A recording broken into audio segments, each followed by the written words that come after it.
Who's going to be the Ravens' breakout player this season that nobody's talking about? We'll dive into some options. We'll also discuss the NFL salary cap change and more specifically, the Ravens' current salary cap situation. Let's get into it. Ravens flock rundown is the place to be. Motionless brainwaves attempt to swim their way to sense, can't tame the untamed. What's up, Ravens fans? My name is Ryan, and welcome back to another episode of the Flock Rundown. So the NFL salary cap has went up quite a bit. It's expected to fall in the range of $277.5 million to $281.5 million, and that is way up from last year's $255.4 million salary cap. The NFL salary cap has went up more than $53 million in the last 2 years. And if we look back to the last 10 years, the salary cap in 2016 was $155.3 million.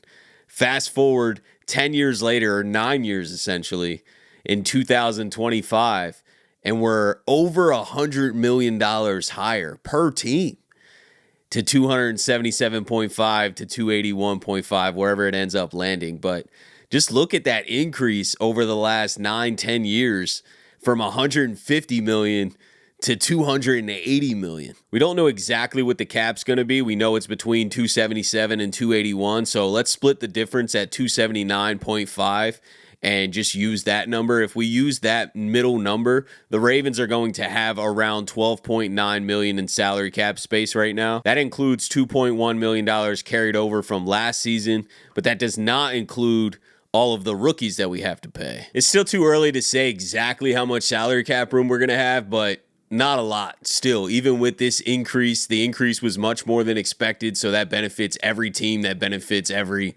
player and agent that's hitting free agency right now. They're going to get bigger deals because of it, but it does help the Ravens. It helps the teams that are kind of really tight against the cap because now they can sign more depth guys. If you don't have a lot of money, it doesn't help too much in signing big free agents because the guys that are going to get signed in that first week are going to now get more money because the salary cap went up. You know, we're seeing Jamar Chase is rumored to demand $40 million a season. If that's the case, the Ravens are never signing a wide receiver ever. You know what I mean? Like, it will just continue to go up for the top guys, but there'll be a lot of value signings that you now have more cap to go get, or maybe you bring back an extra guy or two that you were going to have to let go of one of your own, and now you can bring back, you know, a Tylan Wallace with no problem or something like that. So it's definitely positive news that the cap went up like this, but the Ravens still have to clear a ton of money. I don't think it changes the path of this offseason at all. I mean, the Ravens need to extend and restructure multiple contracts to create room because we're at $12.9 million. I mean, the rookie draft class is usually around $12 million total. So we're at break even still. And I know we're going to re-sign some of our own guys. We got some restricted free agents like our Darius Washington that definitely coming back. I've been seeing online how we now have a bunch of money for Ronnie Stanley and that's not the case at all, in my opinion. We still have to clear a ton of money. Basically, this gave us enough money to sign our draft class, you know, and maybe a small free agent of our own to bring back or something like that. But we still have to restructure or extend a lot of deals. That includes maybe Lamar Jackson, Roquan Smith, Derrick Henry, Marlon Humphrey, Mark Andrews, possibly. I mean, there's a ton of extension / restructure candidates, and the Ravens haven't done any of that yet. So they definitely are going to do that. They're definitely going to clear money. And however aggressive they want to get with those void years, we could play the Philly game and void year it up and have a lot of money, you know? So if this is the year that they want to be that aggressive, I feel like they can because we haven't been restructuring as much. You know, we still use the void years a little bit, but I think we have like 50 million in void years compared to someone like Philly who had 350 million in void years. So it's a way different mentality of aggressiveness. So the Ravens can clear a ton of money. So if they really want to clear the money and bring back a Ronnie, they can do that. I still think that's extremely unlikely. I know a ton of people are saying that we need to bring back Ronnie. We need to bring back Ronnie. I love Ronnie. And if Ronnie was cheap or if it was just like a 1-year deal that we could get out of, I'd be way more open to it. But signing Ronnie to another 3 or 4 years at $20 million per is so risky. I think people are living in a short bubble because he just had a good bounce back year, a really good bounce back year. But his entire contract, we signed him to like a 5-year deal, and 4 out of those 5 years he had injuries. Now, yes, in his contract year, he went off last year and had a healthy season. So super happy for Ronnie. I think he's going to get paid now. But for the Ravens to be the one to pay him and take another 4 or 5 years of risk at $20 million per kind of sounds insane. You know, and I'm not against signing Ronnie. It's just like those numbers don't make sense to me. We are already very tight against the cap. We have a ton of guys we got to pay, like Kyle Hamilton, Tyler Linderbaum, Travis Jones, Dafe Owe potentially. There's so many names that we're going to have to pay within the next year. And we want to commit to Ronnie. Now, if it's a 1 year with some non-guaranteed years after that, or maybe it comes in lower than the 20 million, then I'd be more open to it if it's flexible like that. But if it's a legit 20 million per year, multiple years, I'm just not willing to commit to that. I think we can move Roger to left tackle with no problem. That's his natural position. He's going to play left tackle long-term better than he played right tackle. Right tackle is new to him. I know he did well, but he also did well at left tackle early on in his entire life. You know, in high school, he played left tackle. In college, he played left tackle until they had to move him to right because they had a left-handed quarterback his last year at college. And then we kept him at right because we had Ronnie. But we restructured Ronnie's deal to add the void years so that we can make him a free agent this season like we did with Marcus Williams. That should tell you something. The Ravens were trying to get out of it. You know what I mean? And I know Ronnie balled out, but the Ravens a year ago kind of showed you the plan of like, okay, we need out of this Ronnie Stanley contract. So I feel like he's still not coming back, but we have the opportunity to clear up kind of as much cap as we need to if we wanted to be that aggressive and bring back a Ronnie Stanley. I think we could do it. It's just going to be very expensive. So I don't want to make this about bringing Ronnie back. You know, we're talking about the salary cap, and I think this is good news that we got more money than expected, but every team's feeling that way, and now every player in free agency is going to make a little bit more. So it does help the Ravens, but there's still a ton of work to be done in these next 3 weeks before free agency starts because we need to clear a lot more money than this. And I'm expecting a lot of news to be happening in these next 3 weeks from contract extensions or restructures or both. Now let's move on to some potential breakout candidates. And we got to kind of structure what this even means. When I say breakout player, I at least take it as someone that wasn't shining last year. You know, so out of the rookie class, I'm kind of writing off Nate Wiggins and Roger Rosengard because I feel like they had incredible rookie seasons.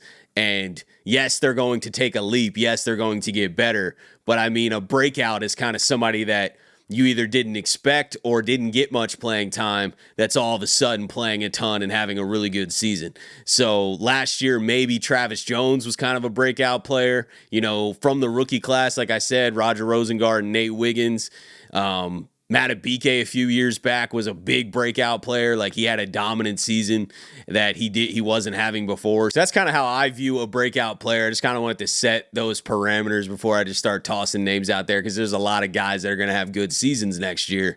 But it's kind of someone that wasn't really dominant or getting a ton of playing time last year that I think will this year. And there's a handful of names that stick out to me that could have breakout years in my opinion. Starting with the rookie class from last year, I think Tez Walker is an interesting one because he is now our third wide receiver. Now, I know we might add more to that room, but right now we only have Zay Flowers, Rashad Bateman, and Tez Walker under contract. He didn't play a ton last year, but he battled injuries throughout training camp, and then you know how it goes sometimes with the coaches with rookies, man. They just don't love to play rookies for whatever reason, but Tez Walker, especially in that Giants game, did have a shining moment. I feel like he flashed. I wouldn't put him at the top of my breakout candidate list, but I think he is an option for sure. Someone that's higher up on my list than that was a rookie from last year that also didn't play much, is TJ Tampa. I think this dude's a freak athlete, man. I think he kind of had a red shirt year for the Ravens because of those injuries. And then, we had some cornerback depth. I know it wasn't phenomenal. Brandon Stevens didn't have the greatest year or anything, but we had some depth there. It was a crowded room, and you got a rookie, a 4th-round rookie who's struggling with some injuries. I think they just kind of slow played TJ Tampa and gave him a little bit of a red shirt year, but I think his role expands a lot. I think he's more than just a Jalen Armour Davis type guy or like a Pepe Williams. He's better than that, or at least has more potential than that. Now we got to see him consistently out there playing NFL ball. So I know that it's early to be making a prediction like this, but I personally think that TJ Tampa is going to play a big role for this Ravens team for the years to come. And I love what I've seen from TJ Tampa in college and just the athlete, man. This guy is an explosive athlete, and I think he can thrive at outside corner for us. So don't sleep on TJ Tampa having a breakout season this year. 2 more guys that I want to mention. Another one is another rookie from last year. He was drafted ahead of Tez Walker and TJ Tampa in the 3rd round, is Adisa Isaac. Now, we saw a little bit of flash from Adisa Isaac a couple times, but we didn't see enough playing time. And he also struggled with injuries throughout camp and stuff and kind of got shelved again, in a little bit of the same situation as TJ Tampa. If you got injuries during training camp and you're not playing a lot and you're a rookie, you can pretty much write your rookie season off. The Ravens coaches do not play you very much. But I think Adisa Isaac has some potential to flash this year. I don't know if he's going to play a predominant role for us. He's not going to jump into an Odafe Owe type role, but I think he could thrive even more than a David Ojabo. And a David Ojabo is a guy that I thought was going to break out a couple years ago and has just not panned out, man. He's been a letdown for sure. He's still young. The potential's still there if he puts in an incredible offseason and gets to work and comes back and balls out. Like, the potential's still there for a David Ojabo, but I've lost confidence personally.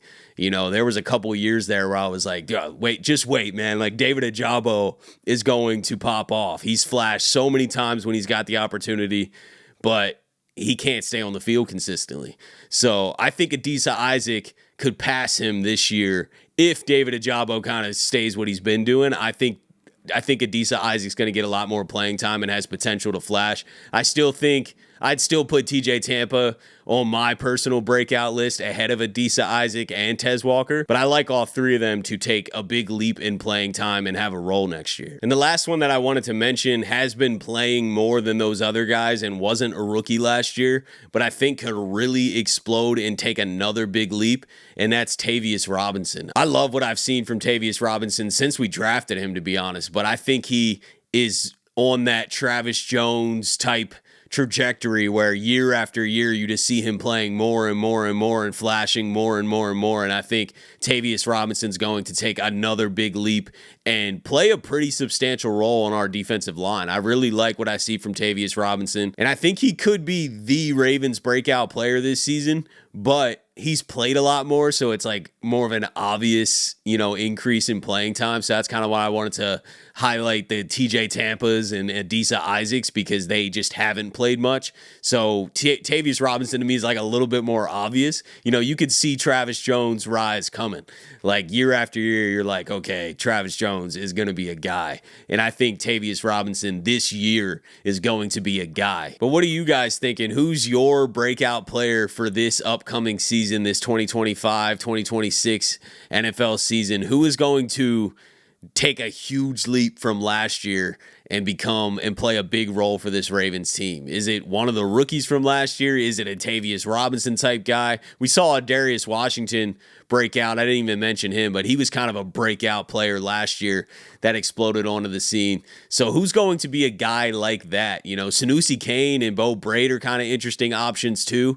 I think that Sanusi Kane, how physical he is, could find his way on the field more than just special teams. So there's a lot of interesting names, man. I feel like this draft class from last year is not that bad. We already know we hit on Roger Rosengarten and Nate Wiggins, just kind of waiting for one other guy, an Adisa Isaac, a TJ Tampa, a Tez Walker. If one of those can kind of flash into a premier role and earn consistent minutes, I feel like this draft class from last year is pretty solid.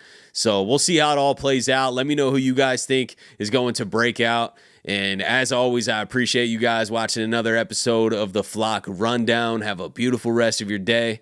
And I'll let the greatest linebacker in the history of the game take us out. Ravens Flock. The Flock Rundown is the place to be.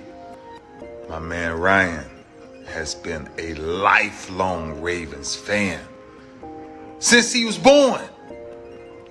The Flock Rundown. Nothing gets better than waking up and wondering how high we can fly. Tune in. Motionless brainwaves attempt to swim their way to sense, can't tame the untamed.